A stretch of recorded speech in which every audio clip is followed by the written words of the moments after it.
Quality proteins aren't just for special occasions. With Omaha Steaks, you get mouth-watering proteins delivered right to your door, individually packaged and portioned, so a great dinner is just minutes away. From Taco Tuesday to a weekend feast, taste the Omaha Steaks difference. Start getting flavorful proteins delivered today. Visit omahasteaks.com and get $35 off with promo code AUDIO at checkout. That's omahasteaks.com, code AUDIO. Terms apply. See site for details.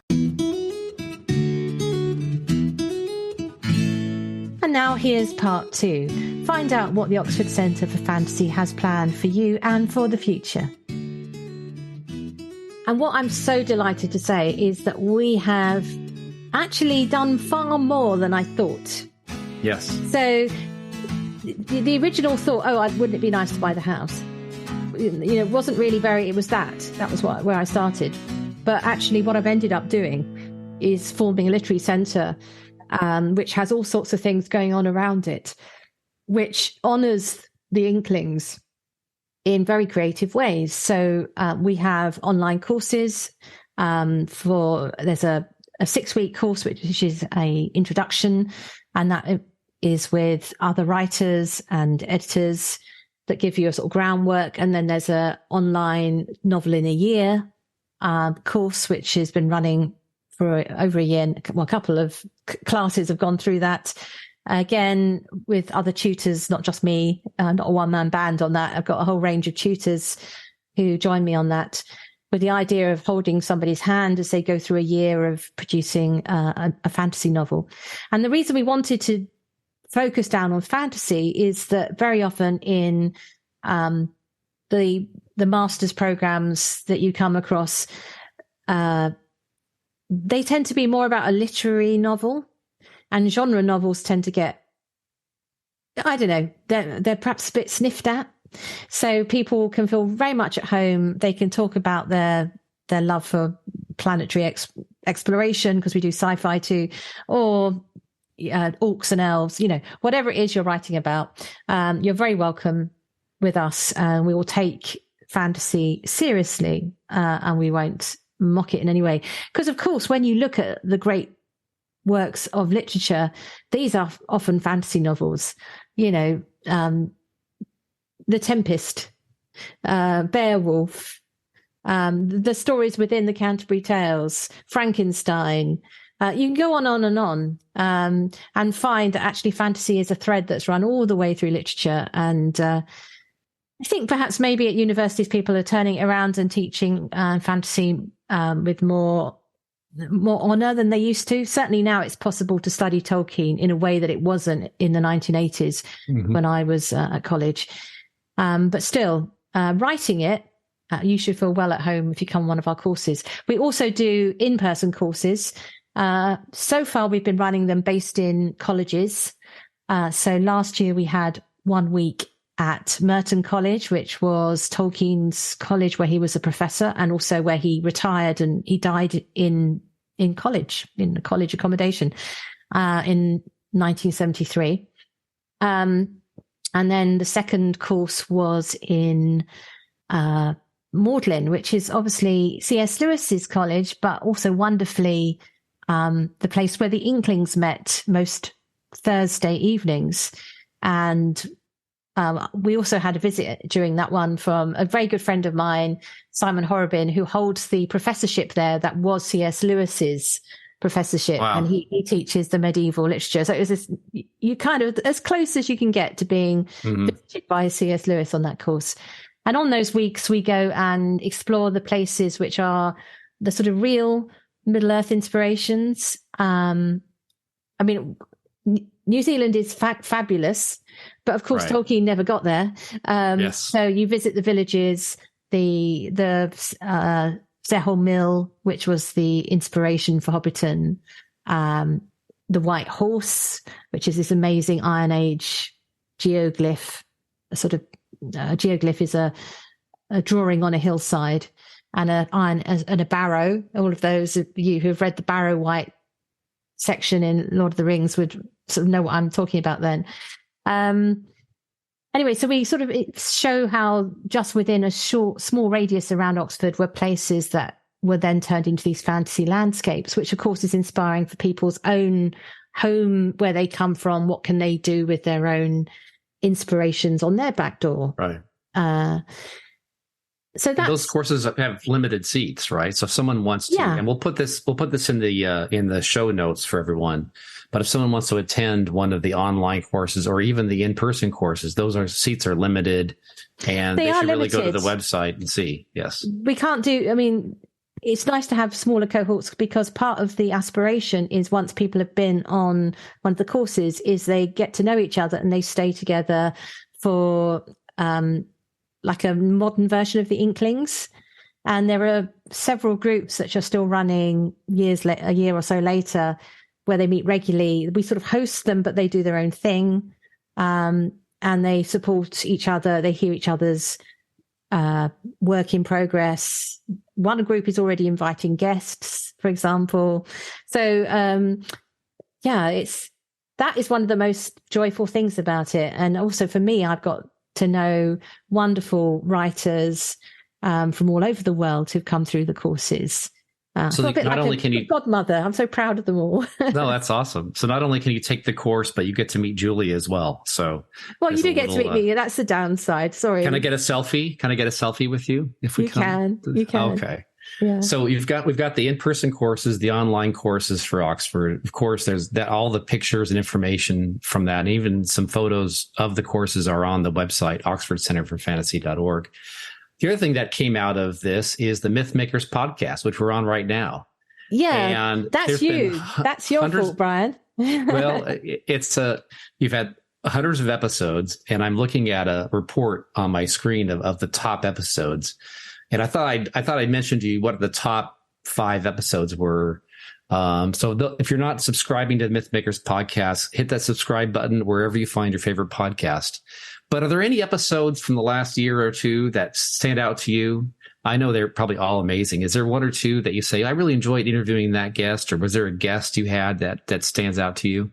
Yeah. So I did a run of interviews with some urban fantasy writers. I feel a bit mean picking them out, but I mentioned one. So there's a writer called T.A. White, who writes a number of series, and I'd come across her just through, I think, reading her on Kindle, and then following her audiobooks. I hadn't realized until I met her, she very kindly agreed to come on the podcast, just how fascinating her background was. It's one of those times when you meet someone and, having read their books, you think, right. Because she turned out to have been a service person who had served in Afghanistan. And I suddenly realized that the number of her heroines have this background, that they've had war experience. And it's reading her work very different from reading somebody who hasn't experienced it. She's very good at the relationship between the equivalent of the troop or the soldiers. So they might be vampires, or they might be dragon riders, or they might be sort of pathfinders or somebody in, there's one, the Firebird Chronicles, which is a space story. They're very different, but there is this thread. So for me, that was a complete delight, because I thought, now I know, now I understand. So I recommend her books, and as I do the Lisa Edmonds and the many other people I talked to in that little phase of talking to authors. So outside my fellow authors, I've enjoyed talking to illustrators, and I've enjoyed talking to cartoonists. You put me in touch with a couple of cartoonists, Butch Hartman, who does the Fairly Odd Parents, and of course who could forget the creator of, one of the creators of Scooby-Doo. Right. Yeah. Yeah. Remind me of Squire Rushnell. Squire Rushnell. That's right. I was saying a senior moment there. That's right. And it's having someone who was involved in the creation of something quite so iconic was amazing. Yeah. So I've really enjoyed ranging outside the writers to talk to other people. I'm always looking for suggestions for guests. And we always reach out. If someone sends in a suggestion, we then do reach out to people. Right. Yeah. So if you as a listener have an idea, please send it into our website, oxfordcenterforfantasy.org. And Julia does see every comment that comes in, and she'd love to do that. But here's a couple. I'm looking at the top 10, and this is in just by downloads and listens. So interesting. The Andy Serkis episode about the audiobook of Lord of the Rings is our most listened to podcast in the history of Mythmakers. Then you did one called Oxford as a Fantasy Hotspot, where I think you laid out what Oxford means to you and why. And that was number 2 on the list of podcasts. And then the Rings of Power released from Amazon Prime, you did First Reactions. And that was extremely listened to. Everyone loved that one. And then the last one I'll mention is Things You Don't Know About Tolkien. That was That's probably a lot I don't know too. Yeah. Yeah. So people love that. And then it goes on and on and on.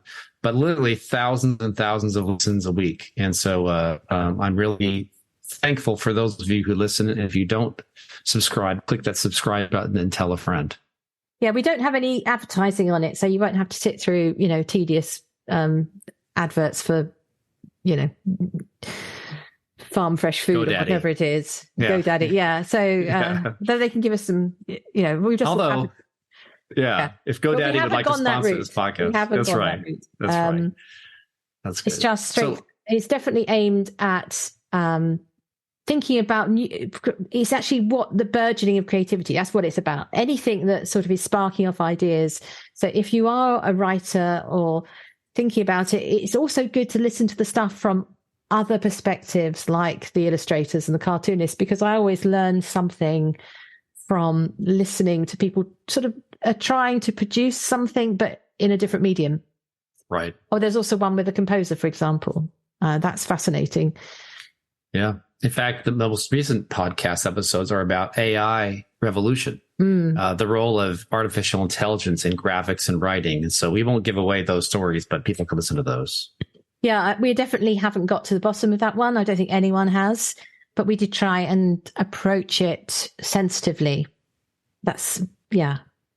So what's next? Where does Oxford Centre for Fantasy go next? Well, of course, the big thing that's happening is this year is the 50th anniversary since Tolkien passed away. It's also 60th since C.S. Lewis passed away. So it's one of those years. And so we are a charity, and we've got 3 trustees who kind of sit and, check we're spending the money where we should and feed in their ideas. And they said, well, what we'd really like you to do is set up a literary prize. And I thought, yeah, that's a great idea. So rather than just do, here's a lump sum of money, well done, I thought what I would really like to give somebody is a path to publication. And through my writing career, I've obviously got contact with quite a few publishers. And I knew that probably the best people to go to are those who actually can care about somebody on a smaller level. So you don't want to go to one of the big publishers because they're like supermarkets. You want to go to the corner shop equivalent. And I've been very impressed by the fantasy output of a London independent publisher called the Pushkin Press. In fact, they produced one of my favorite novels of the last 10 years called The Murderer's Ape, which is a middle grade fantasy with wonderful, wonderful illustrations. Highly recommended. Do go and read that. But Daniel Seaton, who I had talked to and reviewed many of the books that he's an editor on, I went to him and said, how about joining us for this year?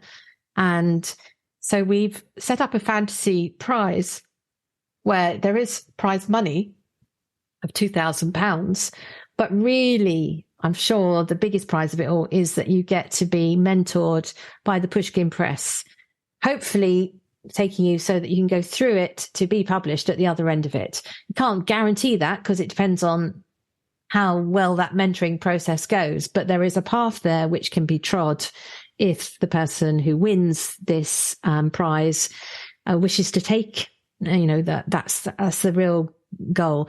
And I would be so delighted if that prize winner then becomes a successful writer. That will be just, that would just be what we want to do. We want to increase the creativity in the world. I have this little talk I give about leaving behind a big creative footprint. We all want small carbon footprints, but we should all aspire to big creative ones. And I'd like to see somebody else's creative footprint grow because of what we have helped them to achieve. So on the website, in the very top menu, it says the Fantasy Prize. So go to oxfordcenterforfantasy.org. And you've got till the end of May to submit your manuscript. So that'd be the end of May of 23 for those. That's like this after that, yeah. Oh, and I tell you what, 5 weeks time. It's just amazing the amount of entries that have come in. So I'm really there's a lot of interest in this, and I'd say if you're interested in this, click Fantasy Prize on the menu and on the Oxford website, and you can learn more about that and get your entry in before the end of May of 2023. Yeah. Everyone will have their sample read, and who knows? It's that thing. It could be you. That's good. So you've got a running topic in all of your podcasts where you choose the best place in all the fantasy world to do something. Yeah. And so for this podcast, since we're all a virtual team and I'm in New York City and you're in the United Kingdom. I was just thinking, Brian, before we do that, we should just explain who you are. So Brian isn't employed. He's not sitting with me in the Oxford Centre for Fantasy. Brian, you are somebody I go to for kind of the marketing and social media support. Really, you're much more than that because we talk about ideas and all sorts of things as well. But the actual Oxford Centre for Fantasy employees are just two people. It's myself and my admin, Joyce. And then we thought this was the most economical way of doing it. And then we have a whole range of collaborators like our tutors and other people. And Brian's team supplies us with the marketing and the publicity support.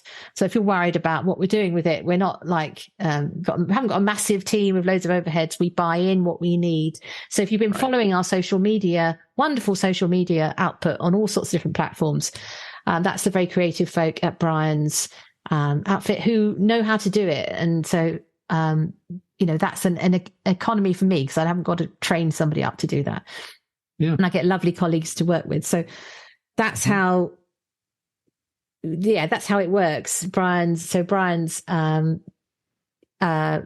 is part of the team, but is not on the payroll in that way. Yeah. Yeah. We're honored to be part of service providers. That's the word, isn't it? That's it. Yeah. But what an honor. And, we like working with people we like. And so that certainly includes you and your team and your husband. And we have a global team of marketing experts in all areas of marketing, in traditional PR, digital PR, podcasting, video, et cetera. And so, for those of you at home, what we do is we meet with Julia on a regular basis, a weekly basis, and what's happening, what's trending, what can we do? Oh, here's an idea. Mythmakers podcast came out of that. We're like, this is, people want to hear the behind the scenes. Let's make a podcast. That came out of this. But what also is so lovely is that because this was a COVID friendship, is that we've also managed, there was still a little bit of COVID around, but we did actually manage to meet. We did. And spent a day together in London just before Christmas, just over a year ago. And that was so great because the Inklings are about friendship. And every time I see something we're doing increase the quotient of friendship in the world, I'm delighted. So, we're all doing it because we enjoy what we're talking about, what we're celebrating. Hopefully people are also finding their writing and their other imagination skills are growing as part of coming on one of our courses, but the actual making friends of it is a huge part of what we do too. We're a little tribe of Tolkien enthusiasts. It's a good group, and you've got a very great accent. I like listening to you talk anyway. So my New York accent is not very interesting. So we have assembled a team. Yeah. And okay. For those of you, here's who works on this team. We've got Oxford, we've got UK, we've got in the UAE, we've got a team member. We've got Tokyo, Japan, we've got a team member. South Africa, a team member. North Carolina, United States, a team member. Even the California, a team member, and I'm in New York. So quite a worldwide team putting the Oxford Center for Fantasy together and collaborating. And that's really what it is. It's a great collaboration of friends and people who support the cause. So what is the best place in all the fantasy world to assemble a team? Yeah, so when I was thinking of teams, like, two immediately came to mind. So it's a bit like the Batman versus Superman thing, Godzilla versus King Kong. You could have a whole range of superheroes like the Marvel team, the Avengers, or it could be a Dungeons and Dragons team where you've got your wizard, your paladin and so on. I'm not very up, but I've just seen the Dungeons and Dragons film, so that's why I'm thinking about that. But there are set characters for that kind of epic fantasy.